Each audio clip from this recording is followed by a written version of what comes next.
I will end the war in Ukraine. I will stop the chaos in the Middle East, and I will prevent World War III from happening. And you have no idea how close we are. नमस्कार, मैं Nehal Naidu. Donald Trump का 47th US president के रूप में वापस आना सिर्फ जियो politics को ही नहीं बल्कि ग्लोबल इंडस्ट्रीज जैसे स्टील इंडस्ट्री को भी काफी इम्पैक्ट करेगा। आइए आज के एक्सप्लेनर में डिटेल में समझते हैं कि ट्रंप की प्रेसिडेंसी का steel markets, Russia Ukraine war, rebuilding efforts और ग्लोबल डिमांड सप्लाई बैलेंस पर क्या असर करता है।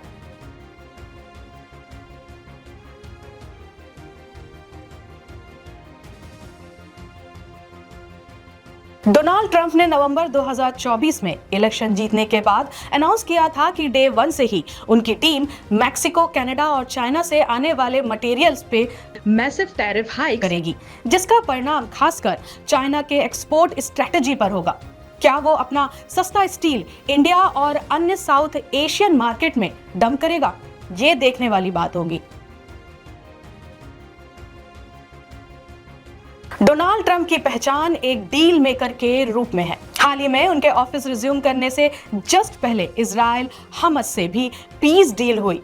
उनका क्लेम है कि वो रशिया यूक्रेन वॉर एक दिन में ही रुकवा सकते हैं। अगर उनकी diplomatic skills Russia Ukraine war खत्म करने में मदद करती है तो ये न सिर्फ दोनों देशों के लिए बल्कि ग्लोबल स्थिरता के लिए भी एक नई दिशा होगी। वॉर का एंड होने का मतलब होगा रीबिल्डिंग शुरू होना, जो स्टील डिमांड के रिवाइवल का बड़ा ट्रिगर बनेगा।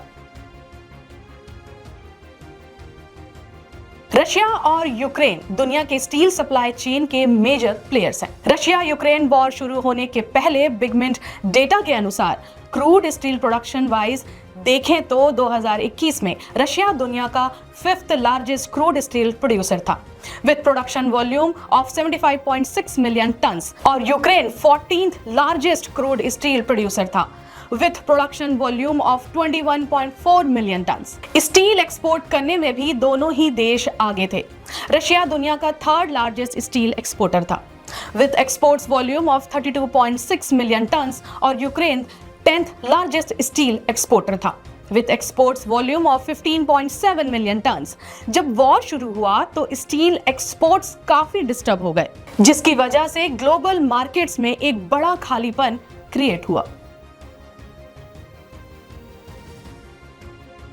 In 2021, Russia was the second largest steel exporter to European Union with 12% share and export volume of 3.73 million ton.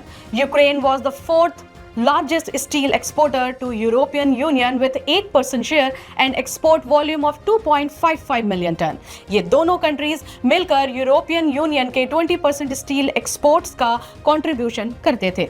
जब ये सप्लाई चेन डिस्टर्ब हुई तो यूरोप को अल्टरनेटिव सोर्स ढूंढने पड़े, जो इंडिया और एशियन कंट्रीज के लिए एक बड़े अपॉर्चुनिटी की तरह था। यूक्रेन में इंफ्रास्ट्रक्चर डैमेज $140 बिलियन से ज्यादा का हुआ है।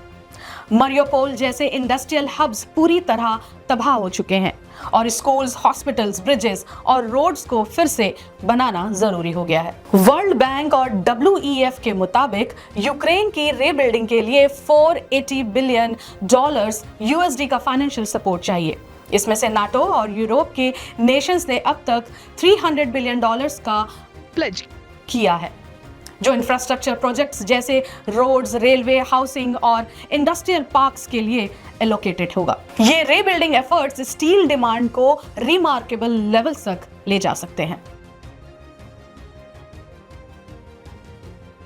ये massive reconstruction Europe steel industry के लिए एक नई जान लेकर आ सकती है।